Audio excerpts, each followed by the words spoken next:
अगर ये एक लागू होगा तो सबके लिए है, नॉट एक आदमी के लिए या एक उसका सेक्ट के लिए नहीं है। पर अगर आप उसको जो अपोज किस लिए कर रहे हो, अगर आप में क्या कहते हैं मतलब गलत इंटेंशन, मालाफाइड इंटेंशन आप में नहीं है, तो उसको ऑब्जेक्शन करने का सवाल ही नहीं है। आपको ऑब्जेक्शन करने का मतलब है आप चाहते हैं आप forcefully through threat, through question, through allurement आप उनको कन्वर्ट करना चाहते हो। जो इंडिजिनियस पीपल है, जो क्या कहते हैं क्रिश्चियन है, जो मुस्लिम है या जो बुद्धिस्ट है, इसको जो है आप फोर्सफुली अगर करना है, इसका मतलब you have the mala fide intentions.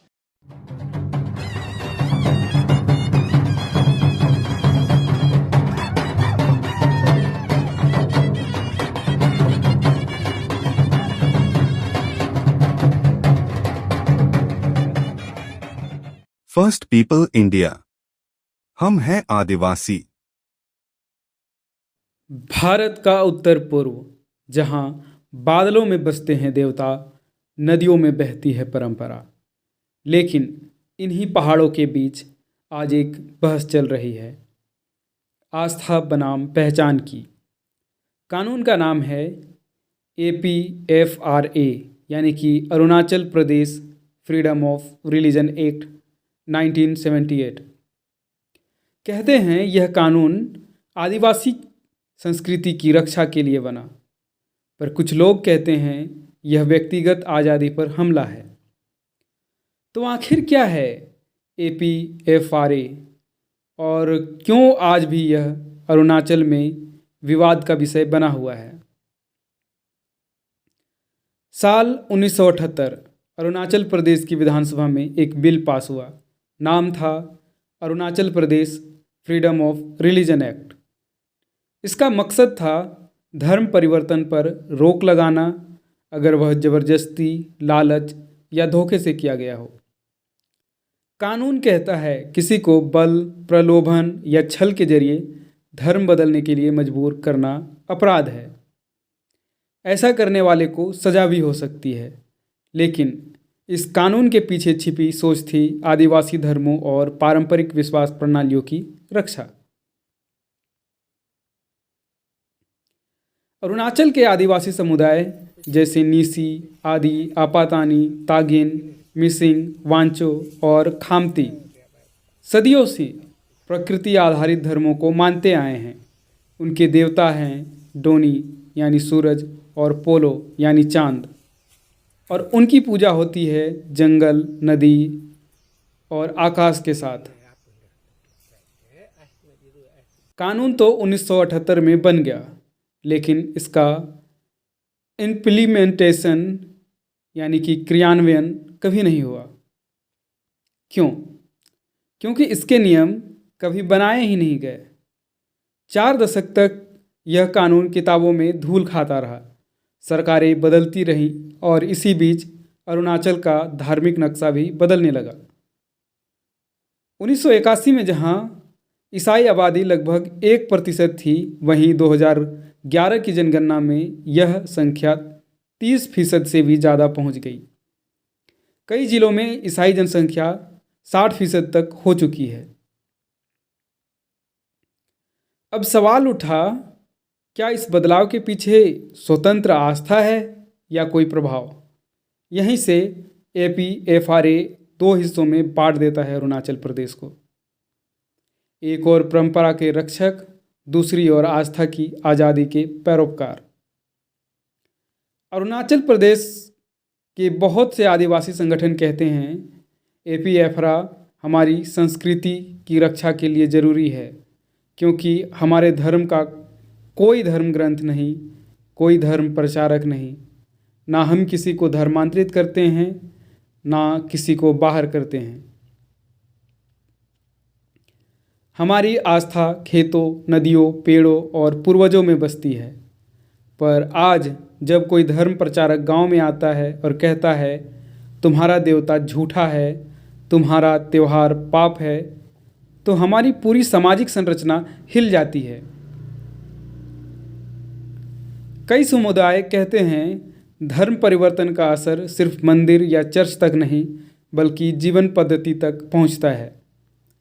त्यौहार छोड़ दिए जाते हैं, पारंपरिक नृत्य और गीत पाप कहे जाते हैं और नई पीढ़ी अपने पूर्वजों से कट जाती है।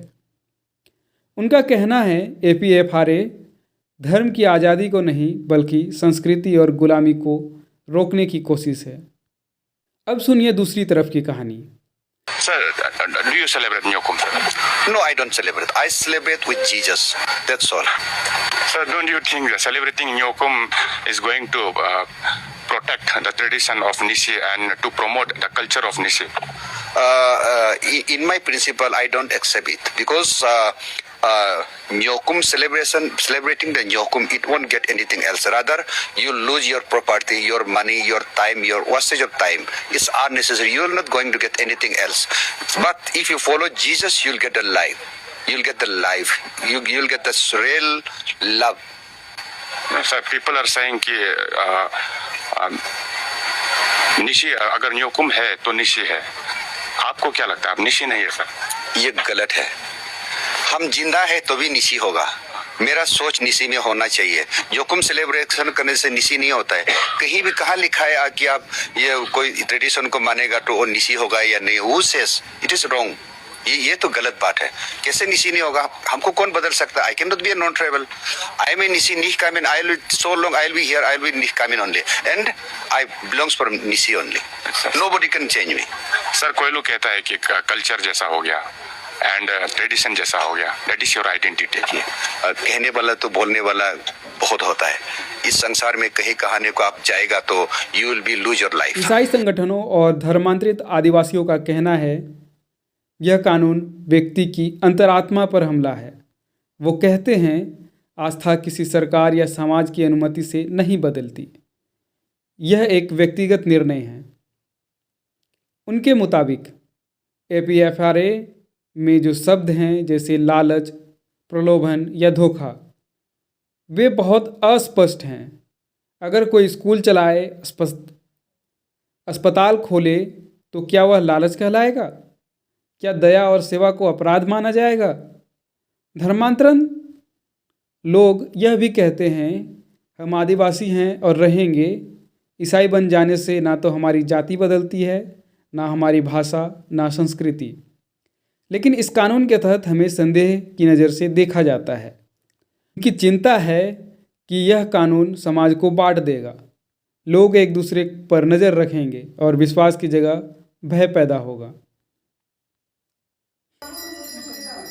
भारत का संविधान अनुच्छेद 25 कहता है हर व्यक्ति को अपने धर्म को मानने, प्रचार करने और पालन करने की स्वतंत्रता है। लेकिन संविधान यह भी कहता है यह स्वतंत्रता सार्वजनिक व्यवस्था, नैतिकता और स्वास्थ्य के अधीन है। यानी राज्य कुछ सीमाओं में कानून बना सकता है। तो सवाल है क्या APFRA इन सीमाओं के भीतर आता है या उन्हें लांघता है? अब तक इस कानून की संवैधानिक वैधता पर कोई बड़ा फैसला नहीं हुआ, लेकिन बहस जारी है।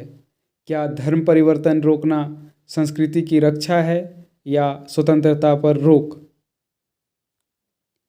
अरुणाचल प्रदेश भारत का एकमात्र राज्य है जहां अधिकतर लोग आदिवासी हैं और जहां धर्म अभी भी पहचान से गहराई से जुड़ा है। यहाँ धर्म परिवर्तन का मतलब केवल पूजा पद्धति बदलना नहीं बल्कि समुदाय और सत्ता के समीकरण बदल जाना भी है। राजनीतिक रूप से भी यह कानून संवेदनशील है। कुछ दल इसे आदिवासी हितों की रक्षा बताते हैं तो कुछ इसे धर्म राजनीति का औजार मानते हैं। 2017 में जब राज्य सरकार ने कहा कि वह APFRA को लागू करने के लिए नियम बनाएगी तो विरोध तेज हो गया। चर्च संगठनों ने कहा यह धर्म पर निगरानी है, जबकि आदिवासी परिषदों ने इसे संस्कृति की ढाल कहा। असल में यह विवाद सिर्फ धर्म का नहीं बल्कि अस्तित्व का है, क्योंकि आदिवासी धर्म नहीं बल्कि जीवन पद्धति है।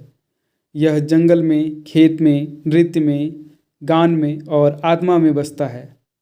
जब यह जीवन पद्धति बदलती है तो केवल पूजा नहीं बल्कि पूरा समाज बदल जाता है।